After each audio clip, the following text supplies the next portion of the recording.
Assalamualaikum warahmatullahi wabarakatuh.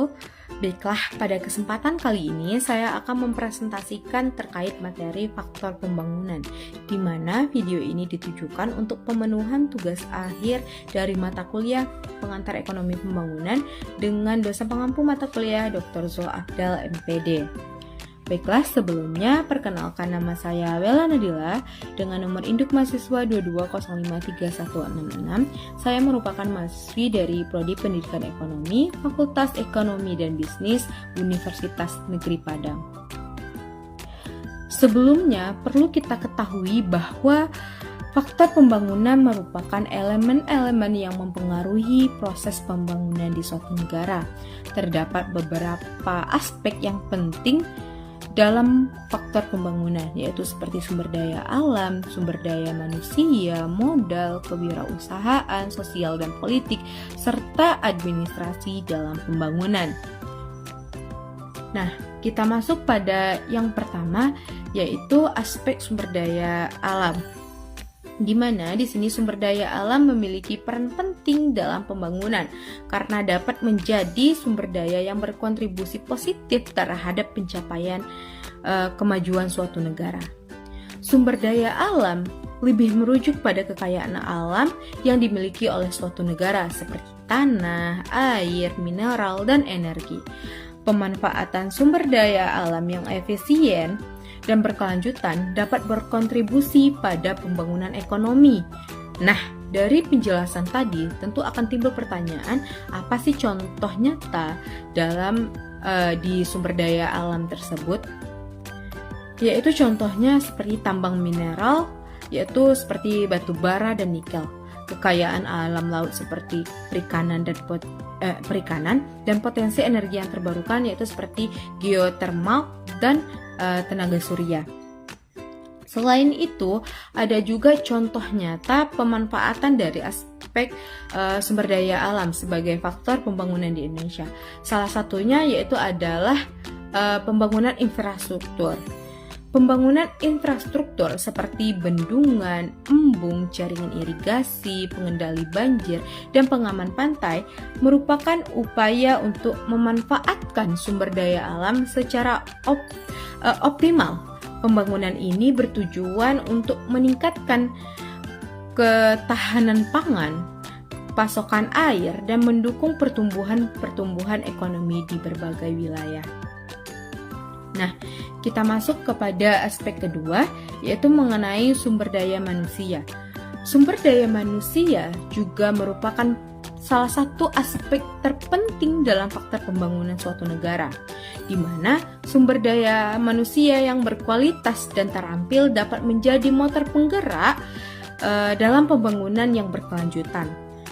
Nah, dari penjelasan tadi dapat kita simpulkan atau dapat kita katakan bahwa sumber daya manusia ini merujuk pada potensi manusia dalam suatu negara, termasuk pengetahuan, keterampilan, kesehatan, dan kualitas pendidikan mereka. Pembangunan sumber daya manusia yang baik melibatkan investasi dalam pendidikan, pelatihan, dan kesehatan masyarakat. Sumber daya manusia yang berkualitas dapat menjadi sumber daya yang berharga dalam pembangunan suatu negara. Nah, dapat kita lihat contoh nyata sumber daya manusia di Indonesia ini, yaitu upaya pemerintah dalam meningkatkan kualitas pendidikan dan pelatihan untuk menghasilkan tenaga kerja yang kompeten dan inovatif. Nah, kemudian masuk kepada aspek yang ketiga, yaitu terkait aspek modal. Aspek modal ini merupakan sumber daya finansial yang digunakan untuk mendukung pembangunan. Modal dapat berupa uang, peralatan, infrastruktur, dan teknologi. Ketersediaan modal yang cukup dan akses modal yang mudah ke sumber daya finansial dapat mendorong pertumbuhan ekonomi di suatu negara. Intinya, modal ini merupakan dana yang digunakan untuk pembangunan. Nah, dari penjelasan tersebut, ada pun contoh nyata dari aspek modal di Indonesia itu, yaitu adalah seperti investasi dalam sektor infrastruktur, seperti pembangunan jalan tol, bandara, pelabuhan, yang dibiayai oleh modal, baik itu dari modal dalam negeri maupun dari luar negeri. Nah, kemudian yang keempat yaitu ada aspek kewirausahaan. Aspek kewirausahaan ini merujuk pada keterampilan individu atau kelompok untuk menciptakan, mengembangkan, dan mengelola usaha yang inovatif. Kewirausahaan dapat mendorong pertumbuhan ekonomi dengan menciptakan lapangan kerja, meningkatkan produktivitas, dan menghasilkan inovasi. Nah, dari penjelasan tadi, dapat kita katakan bahwa kewirausahaan ini berperan penting dalam menciptakan lapangan kerja, meningkatkan produktivitas, dan mendorong pertumbuhan ekonomi. Di Indonesia sendiri terdapat banyak sekali contoh kewirausahaan yang sukses, seperti perusahaan rintisan di bidang teknologi dan industri kreatif. Misalnya saja seperti Gojek dan Tokopedia. Perusahaan-perusahaan tersebut telah menciptakan lapangan kerja, mendorong pertumbuhan ekonomi, dan memberikan solusi inovatif dalam berbagai sektor. Nah, yang kelima itu ada sosial dan politik.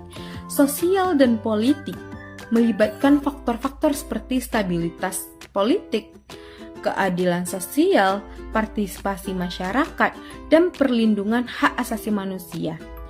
Pembangunan yang berkelanjutan memerlukan dukungan sosial dan politik yang kuat, serta kebijakan yang memperlihatkan kepentingan masyarakat secara luas. Nah, supaya lebih mudah kita paham, yaitu ini kan terbagi menjadi dua, yaitu aspek sosial dan politik. Yang pertama ada aspek sosial. Aspek sosial ini mencakup hubungan antar individu, kelompok, dan masyarakat dalam suatu negara. Faktor-faktor sosial seperti kesetaraan, keadilan, kestabilan sosial dapat mempengaruhi pembangunan ekonomi. Sedangkan aspek politik ini lebih mencakup kepada kebijakan dan tindakan pemerintah yang mempengaruhi pembangunan ekonomi. Stabilitas politik, kebijakan yang mendukung investasi dan pertumbuhan ekonomi, serta tata kelola yang baik dapat menciptakan lingkungan yang kondusif bagi pembangunan ekonomi. Pada dasarnya, pembangunan yang berhasil memperhatikan aspek sosial dan politik dapat menciptakan masyarakat yang adil, demokratis, dan berkelanjutan.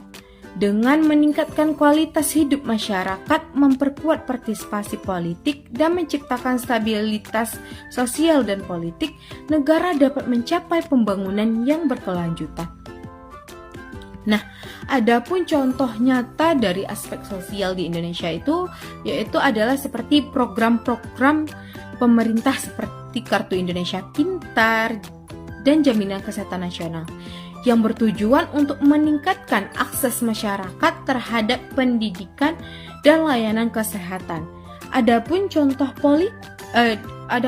di bagian aspek politik, yaitu seperti proses demokrasi yang melibatkan pemilihan umum secara berkala untuk memilih pemimpin negara dan daerah. Kemudian ada aspek terakhir, yaitu mengenai aspek administrasi dalam pembangunan. Nah, aspek administrasi dalam pembangunan ini mencakup semua proses mulai dari perencanaan, pelaksanaan, dan pengawasan kegiatan pembangunan. Administrasi yang efektif dan transparan dapat memastikan penggunaan sumber daya yang efisien, peningkatan kualitas layanan publik, dan penegakan hukum yang adil. Intinya, pada aspek administrasi dalam pembangunan ini yaitu melibatkan perencanaan, pengorganisasian, pelaksanaan, dan pengawasan kegiatan pembangunan administrasi yang baik dan efektif. Sangat penting mencakup tujuan pembangunan yang telah ditetapkan. Nah, adapun contoh nyata di Indonesia terkait administrasi dalam pembangunan, yaitu dapat kita lihat dari usaha pemerintah Indonesia yang terus berupaya meningkatkan administrasi dalam pembangunan, termasuk melalui reformasi birokrasi dan upaya untuk meningkatkan transparansi dan akuntabilitas pemerintah. Langkah-langkah ini bertujuan untuk meningkatkan efektivitas dan efisiensi pelaksanaan program pembangunan. Nah, dari keseluruhan materi tersebut dapat kita simpulkan bahwa faktor pembangunan ini merupakan bagian dari hal terpenting dalam pembangunan, di mana aspek-aspek yang terkandung di dalamnya saling mempengaruhi dalam pembangunan. Nah, baiklah, hanya itu penyampaian materi dari saya. Saya Wela Nadila, mohon maaf atas kesalahan dan kekurangan. Saya akhiri dengan Assalamualaikum warahmatullahi wabarakatuh.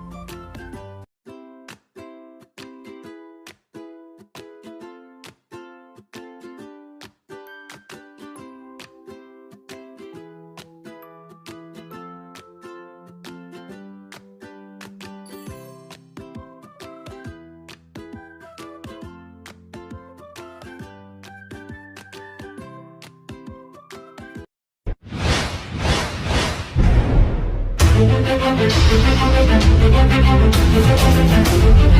you.